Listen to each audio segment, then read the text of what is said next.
Sir, ഞാൻ ഈ ധനവിനിയോഗ ബില്ലിനെ എതിർക്കുകയാണ്. സർ, നമ്മുടെ ധനകാര്യ വകുപ്പ് മന്ത്രിയുടെ ഇരിപ്പ് കണ്ടപ്പോൾ എനിക്ക് പൂന്താനത്തിൻ്റെ 2 വരികളാണ് സാർ ഓർമ്മ വന്നത്. മാളിക മുകളേറിയ മന്നൻ്റെ തോളിൽ മാറാപ്പ് കയറ്റുന്നതും ഭവാൻ.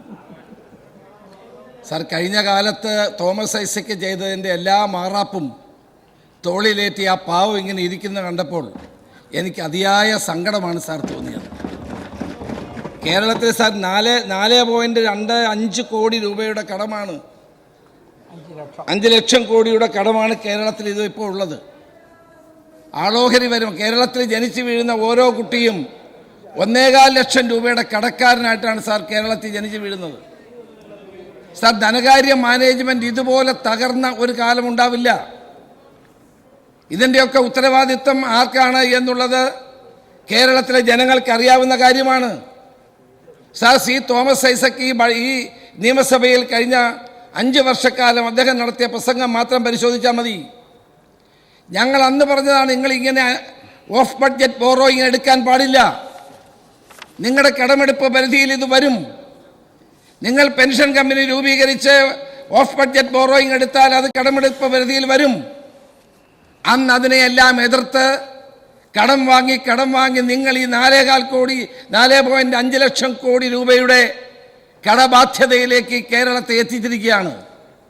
സാർ, കേരളത്തിൽ EMS മുതൽ ഉമ്മൻചാണ്ടി വരെയുള്ള ഗവൺമെൻറ്റുകൾ എടുത്തതിൻ്റെ എത്രയോ ഇരട്ടിയാണ് നിങ്ങൾ കടമെടുത്തിരിക്കുന്നത്. നിങ്ങൾ കടമെടുത്തിട്ട് എന്ത് ചെയ്തു? ഇവിടെ നിങ്ങൾ സാധാരണഗതിയിൽ ഒരു ഗവൺമെൻറ് എല്ലാ ഗവൺമെൻറ്റും കടമെടുക്കേണ്ടി വരും. സാധാരണഗതിയിൽ ഒരു ഗവൺമെൻറ് കടമെടുക്കുന്നത് എന്തിനു വേണ്ടിയാണ്? റവന്യൂ ജനറേഷന് വേണ്ടിയാണ്. കിഫ്ബി പദ്ധതികളിലൂടെ എന്ത് റവന്യൂ ജനറേഷനാണ് ഇവിടെ ഉണ്ടായത്? ബാധ്യസ്ഥരല്ലേ മറുപടി പറയാൻ. തിരിച്ചടവിന് വേണ്ടി ഇന്ന് ബഡ്ജറ്റിലെ പണം കണ്ടെത്തുകയാണ് തിരിച്ചടവിന്. സാർ, മസാല ബോണ്ട് മാത്രം എടുക്കാം. മസാല ബോണ്ടിന് 2150 കോടി രൂപയാണ് 9.723% പലിശയ്ക്ക് നിങ്ങൾ മസാല ബോണ്ട് എടുത്തത്. ഇപ്പം എത്ര നിങ്ങൾ തിരിച്ചടച്ചത്? 3195.23 കോടി രൂപ. എന്തിനാണ് ഈ മസാല ബോണ്ട് വാങ്ങിയത്? എന്തിനു വേണ്ടി നിങ്ങൾ വാങ്ങി? ആർക്ക് കൊടുക്കാനായിരുന്നു? അന്ന് ഞങ്ങളിതിനെ എതിർത്തു. 9.723%, അതിൽ ശതമാനത്തിന് ഇവിടെ ലോൺ കിട്ടുന്ന സാഹചര്യമുണ്ട്. അപ്പോൾ നിങ്ങൾക്ക് ചിലരെ സഹായിക്കണമായിരുന്നു. നിങ്ങൾ മസാല ബോണ്ട് വിറ്റതിന് തന്നെ നിങ്ങൾ ചെലവഴിച്ചത് 2.29 കോടിയാണ്. ഇതിനു വേണ്ടി, പബ്ലിസിറ്റിക്ക് വേണ്ടി മാത്രം. നിങ്ങളാണ് ഈ കേരളത്തിലെ കടബാധ്യതയിലേക്ക് തള്ളിവിറ്റത്. സാർ, ഇവിടെ എന്താണ് സ്ഥിതി? ഇന്ന് കേരളത്തിൽ നിങ്ങൾക്ക് പെൻഷൻ കൊടുക്കാൻ കഴിയുന്നുണ്ടോ? ഇവിടെ ശൈലജ ടീച്ചർ പ്രസംഗം കേട്ടപ്പം ഐസക്കിൻ്റെ കൂടെ ശൈലജ ടീച്ചർ ചേർന്നതായിട്ട് എനിക്ക് തോന്നുന്നു. ഐസക് ഇപ്പോൾ എല്ലാ പത്രസമ്മേളനത്തിലും പറയുന്നു, ചാനൽ ചർച്ചകളിൽ പറയുന്നു, നിങ്ങൾക്ക് പ്രയോറിറ്റി വേണം. ഞങ്ങൾക്ക് സ്വയം വിമർശനമാണ്. 5 വർഷക്കാലം ധനകാര്യമന്ത്രിയായിരുന്ന കാലത്ത് അദ്ദേഹത്തിന് എന്താ ഈ പ്രയോറിറ്റിയെ പറ്റി ഓർക്കാതിരുന്നത്? ഇടനാഴികളെ പറ്റി ചിന്തിച്ച ഐസക്കിന് എന്തുകൊണ്ട് പ്രയോറിറ്റിയെ പറ്റി ആലോചിക്കാൻ കഴിഞ്ഞില്ല? അദ്ദേഹത്തിൻ്റെ പ്രയോറിറ്റി എന്തായിരുന്നു? പ്രഖ്യാപനങ്ങളായിരുന്നു. വയനാട് പാക്കേജ് 10 ലക്ഷം കോടി, തീരദേശ package 10 lakh crore, Idukki package 10 lakh crore, Wayanad package 10 lakh crore. 1 രൂപ ചെലവഴിക്കാൻ കഴിഞ്ഞോ? എന്ത് പ്രയോറിറ്റിയാണ് ഐസക്കിന് ഉണ്ടായിരുന്നത്? ഐസക് ഇപ്പം TV ചാനലുകളിലൊക്കെ പത്രസമ്മേളനം നടത്തുകയും അദ്ദേഹത്തിന് അഭിപ്രായ പഠനം നടത്തുകയും ചെയ്യുകയാണ്. ബാലഗോപാൽ പറയട്ടെ, ഈ ഗവൺമെന്റ് പ്രയോറിറ്റി ഇല്ലെങ്കിൽ അദ്ദേഹം പറയട്ടെ. അപ്പോൾ നിങ്ങൾ തന്നെയാണ് പറയുന്നത് നിങ്ങൾക്ക് പ്രയോറിറ്റി ഇല്ല, നിങ്ങൾ മറ്റു വഴികളിലേക്ക് പോയി. ശൈലജ ടീച്ചറുടെ പ്രസംഗം ഇന്ന് ബാലഗോപാലിനെതിരായ പ്രസംഗമായിരുന്നു. ബാലഗോപാലിനെ വിമർശിക്കുകയായിരുന്നു, ഞങ്ങളെയല്ല. ഈ ഗവൺമെന്റിന് പ്രയോറിറ്റി ഇല്ല അത് അനാവശ്യ കാര്യങ്ങൾക്ക് വേണ്ടി. ശരിയാണ്, കേരളീയം ഇപ്പം വീണ്ടും നടത്താൻ പോവാണെന്നാണ് വാർത്ത കണ്ടത്. എന്തിനാണിത്? കേരളീയം നടത്തി കോടിക്കണക്കിന് രൂപ ചെലവഴിക്കുന്നു. സ്പോൺസർമാരെ കണ്ടെത്തി. ഈ സ്പോൺസർമാർ ആരാ സാർ?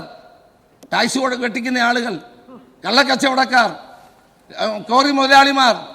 അവർക്ക് സൗജന്യം ചെയ്തു കൊടുത്ത് അവർ നിങ്ങളെ സ്പോൺസർ ചെയ്യുകയാണ്. സാർ, ഇതൊരു ഗവൺമെൻറ് അങ്ങനെ സ്പോൺസർ ചെയ്യിക്കുന്നത് ശരിയാണോ? ഗവൺമെൻറ് പദ്ധതികൾക്ക് കള്ളക്കച്ചവടക്കാരെയും ടാക്സ് ഇവേഡ് ചെയ്യുന്നവരെയും കൊണ്ട് നിങ്ങൾ സ്പോൺസർ ചെയ്യിക്കുന്നത് ശരിയാണോ? മുഖ്യമന്ത്രിയുടെ ജനസമ്പർക്ക പരിപാടി നടന്നു. ഏതെങ്കിലും ഒരാൾക്കൊരു പ്രയോജനം ഉണ്ടായോ സാർ കേരളത്തിൽ? നിങ്ങൾ ലക്ഷക്കണക്കിന് അപേക്ഷ വാങ്ങിയില്ലേ? ആർക്ക് പ്രയോജനം ഉണ്ടായി? നിങ്ങൾ ആർക്ക് വേണ്ടിയാണ് നിങ്ങളൊക്കെ ചെയ്തത്? ഇപ്പോൾ നിങ്ങൾ അതോടൊപ്പം ലോക കേരള സഭ എന്ത് പ്രയോജനം ഉണ്ടായി? നമ്മൾ കാണേണ്ട ഒരു കാര്യമാണ്. സാർ, കേന്ദ്രത്തിൻ്റെ നയങ്ങളെ ഞങ്ങൾ എതിർക്കുന്നുണ്ട്, കേന്ദ്രത്തിൻ്റെ കോർപ്പറേറ്റ് നയങ്ങളെ ഞങ്ങൾ എതിർക്കുന്നുണ്ട്. പക്ഷേ നിങ്ങൾ ചെയ്തത് എന്താണ്? നിങ്ങൾ നവലിബറൽ സമീപനങ്ങളുമായിട്ടാണ് നിങ്ങൾ മുന്നോട്ട് പോയത്. നിങ്ങളായിരുന്നു അതിൻ്റെ വ്യക്താക്കൾ. ഐസക്കിൻ്റെ ബഡ്ജറ്റ് എടുക്കുക. നിങ്ങൾ എന്ത് ബദലാണ് ഇവിടെ കൊണ്ടുവന്നത്? നിങ്ങളൊരു ബദലും കൊണ്ടുവന്നില്ല. ഒരു കമ്മ്യൂണിസ്റ്റ് ഗവൺമെൻറ് ആണെന്ന് പറയാൻ പോലും ഈ ഗവൺമെൻറ്റിനെ കഴിഞ്ഞ 8 വർഷക്കാലമായി നമുക്ക് വിളിക്കാൻ പോലും കഴിയില്ല. ഇപ്പം ഐസക്ക് മാറി എന്ന് പറയാം, പ്രയോറിറ്റി തെറ്റിപ്പോയെന്നു. സർ, ഞാൻ ചോദിക്കട്ടെ, കേരളത്തിലെ സാധാരണക്കാരൻ്റെ ജീവിതത്തിൽ മാറ്റം വരുത്താൻ നിങ്ങൾ എന്ത് ചെയ്തു? ഇന്ന് ചിത്രം ഞാൻ അവതരിപ്പിച്ചത് എനിക്ക് സന്തോഷം തോന്നി. കയർത്തൊഴിലാളികളുടെ പ്രശ്നം, കശുവണ്ടി തൊഴിലാളി, കൈത്തറി തൊഴിലാളി, ഒരു കാലത്ത് അടിസ്ഥാന വർഗ്ഗങ്ങൾ CPM-നോടൊപ്പം നിന്നിരുന്നെങ്കിൽ ഇന്ന് അവരെല്ലാം നിങ്ങളെ കൈയൊഴിയാനുള്ള കാരണം നിങ്ങളുടെ തുടർഭരണമാണ്. സാർ, ഈ തുടർഭരണത്തിൻ്റെ പേരിൽ നിങ്ങൾ കാണിക്കുന്ന അഹങ്കാരം, നിങ്ങൾ കാണിക്കുന്ന ധിക്കാരം, നിങ്ങളുടെ ധാർഷ്ട്യം, അതാണ് കേരളത്തിലെ ജനങ്ങൾ നിങ്ങൾക്കെതിരായി വോട്ട് ചെയ്തത്. ഇന്ന് നിങ്ങൾ കാണണം, നിങ്ങളുടെ വോട്ടുകൾ പോകുന്നത് എങ്ങോട്ടാണ്? BJP-യിലേക്കാണ് പോകുന്നത്. ഞങ്ങൾക്കതിൽ സങ്കടമുണ്ട്, ഞങ്ങൾക്ക് പ്രശ്നമുണ്ട്. 1-2 നേതാക്കന്മാർ കോൺഗ്രസിൽ നിന്ന് BJP-യിലേക്ക് പോയപ്പോൾ നിങ്ങൾ തട്ടഹസിക്കുകയും ഞങ്ങളെ കളിയാക്കുകയും ചെയ്തു. ഇന്ന് നിങ്ങളുടെ വോട്ടുകൾ ആയിരക്കണക്കിന് വോട്ടുകൾ, ലക്ഷക്കണക്കിന് വോട്ടുകൾ CPM-ന്റെ വോട്ടുകളാണ് BJP-യിലേക്ക് പോയിക്കൊണ്ടിരിക്കുന്നത്. ആ വസ്തുത നിങ്ങൾ മനസ്സിലാക്കണം. ഞങ്ങളതിൽ സന്തോഷിക്കുന്നില്ല. ഞങ്ങൾ ആഗ്രഹിക്കുന്നത് ഈ രാജ്യത്ത് BJP-യെ പരാജയപ്പെടുത്താൻ വേണ്ടിയിട്ടുള്ള ശക്തമായ ഒരു ദേശീയ മുന്നണിയാണ്. അതാ ഇന്ത്യ മുന്നണി.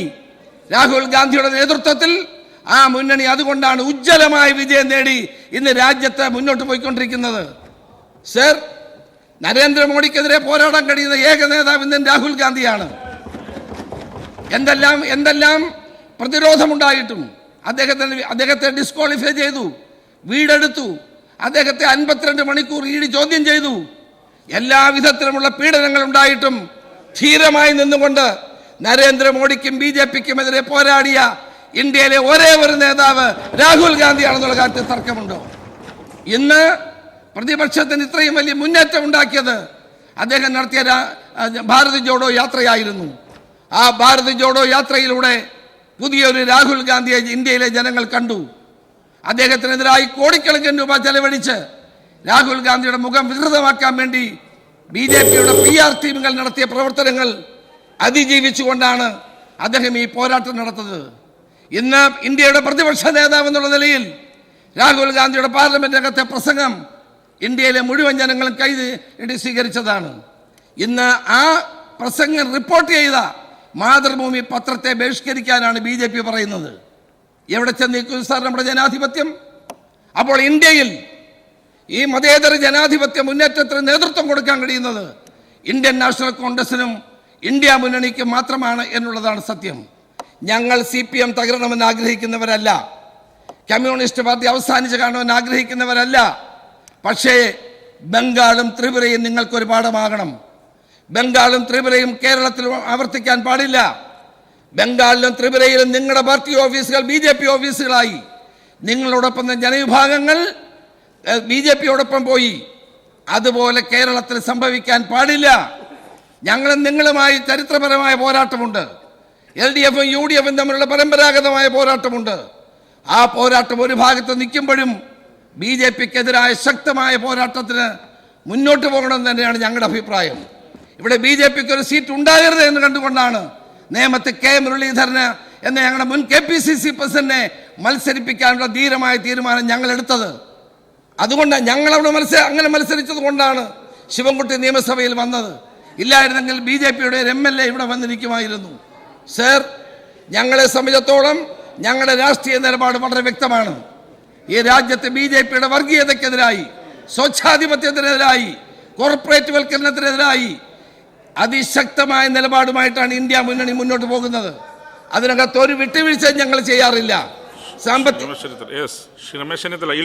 വേണ്ട ശിവൻകുട്ടി, തീർച്ചയായും സർ, ഈ നാടിന്റെ ചരിത്രം എടുത്തു നോക്കിയാൽ ഇന്ത്യയുടെ സ്വാതന്ത്ര്യ സമരത്തെ പോലും സ്വാതന്ത്ര്യ സമര സേനാനികളെ പോലും ഇല്ലായ്മ ചെയ്ത് നെഹ്റുവിനെ, ഗാന്ധിയെ, സ്വാതന്ത്ര്യ സമര സേനാനികളുടെ ചരിത്രം പോലും വളച്ചൊടിച്ച് അതെല്ലാം സവർക്കർക്ക് ഗീതം പാടുന്ന നാഥുറാം ഗോഡ്സെക്ക് വേണ്ടി അദ്ദേഹത്തെ വേണ്ടി സിന്ദാബാദ് വിളിക്കുന്ന ആളുകൾ ചരിത്രത്തെ വളച്ചൊടിക്കാൻ ശ്രമിക്കുന്നു.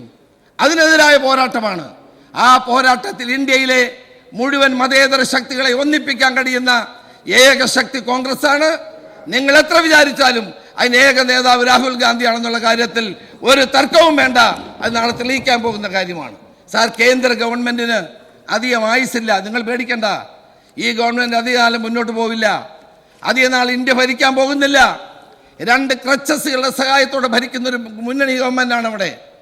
പഴയ നരേന്ദ്രമോദിക്ക് എല്ലാവരെയും ഭീഷണിപ്പെടുത്താനൊന്നും കഴിയില്ല. അതിശക്തമായ ജനകീയ പോരാട്ടങ്ങളിലൂടെ ഈ ഗവൺമെന്റിനെ നിലയ്ക്ക് നിർത്താൻ നമുക്ക് സാധിക്കും. അതിനു വേണ്ടിയിട്ടുള്ള പോരാട്ടമാണ് തുടരേണ്ടത്. നിങ്ങൾ കേരളത്തിലെ ജനങ്ങൾക്ക് നൽകിയ വാഗ്ദാനങ്ങൾ പാലിക്കണം. സർക്കാർ ജീവനക്കാർക്ക് DA കൊടുക്കത്തില്ല. സർക്കാർ ജീവനക്കാരുടെ ശമ്പള പരിഷ്കരണത്തിന്റെ പുതിയ കമ്മീഷനെ എപ്പോൾ വെക്കുമെന്ന് ബഹുമാനപ്പെട്ട ധനകാര്യമന്ത്രി ഇവിടെ പ്രഖ്യാപിക്കുമോ? പങ്കാളിത്ത പെൻഷൻ ഉപേക്ഷിച്ച് റെഗുലർ പഴയ പെൻഷൻ സ്കീമിലേക്ക് മാറുമെന്ന് അദ്ദേഹം പറയുമോ? എന്ന് പെൻഷൻ കുടിശ്ശിക കൊടുക്കുമെന്ന് അദ്ദേഹം പറയുമോ? സാമ്പത്തിക തകർച്ചയിലേക്ക് ഈ ഗവൺമെന്റ് എത്തിച്ചേർന്നതിന്റെ ഉത്തരവാദിത്വം നിങ്ങൾക്ക് തന്നെയാണ്. കേന്ദ്രത്തിന് മാത്രമല്ല, നിങ്ങൾക്ക് ഉത്തരവാദിത്വമുണ്ട്. കേന്ദ്രം ചെയ്യേണ്ടത് കേന്ദ്രം ചെയ്യണം, അതേപോലെ നിങ്ങൾ ചെയ്യേണ്ടത് നിങ്ങൾ ചെയ്യണം. അത് ചെയ്യാതെ കുറ്റങ്ങൾ മറ്റുള്ളവരുടെ തലയിൽ കെട്ടിവെച്ച് രക്ഷപ്പെടാനുള്ള നിങ്ങളുടെ നീക്കം ഒരിക്കലും അംഗീകരിക്കാൻ കഴിയുന്നതല്ല. അതുകൊണ്ട് ധനകാര്യമന്ത്രി വസ്തുതാപരമായ കാര്യങ്ങൾ മനസ്സിലാക്കുകയും പാർട്ടി തെറ്റുകൾ തിരുത്തി മുന്നോട്ട് പോവുകയും ചെയ്താൽ നിങ്ങൾക്ക് ജനവിശ്വാസം ആർജിക്കാൻ കഴിയും. നിങ്ങൾ തകർന്നു പോകണമെന്ന് ഞങ്ങൾ ആഗ്രഹിക്കുന്നില്ല. തെറ്റായ ധാരണയാണ്. കോൺഗ്രസിന് അങ്ങനെ താല്പര്യമേ ഇല്ല, UDFന് അങ്ങനെ താല്പര്യമേ ഇല്ല. വസ്തുതകളെ വസ്തുതകളായി കാണുവാൻ നിങ്ങൾക്ക് കഴിയണം. നിങ്ങൾ സ്വയം തിരുത്തണം. അങ്ങനെ തിരുത്തി മുന്നോട്ട് പോകാൻ കഴിയണമെന്ന് മാത്രം പറഞ്ഞുകൊണ്ട് ഞാൻ ഈ ധനാഭ്യർത്ഥനകളെ എതിർക്കുകയാണ് സർ.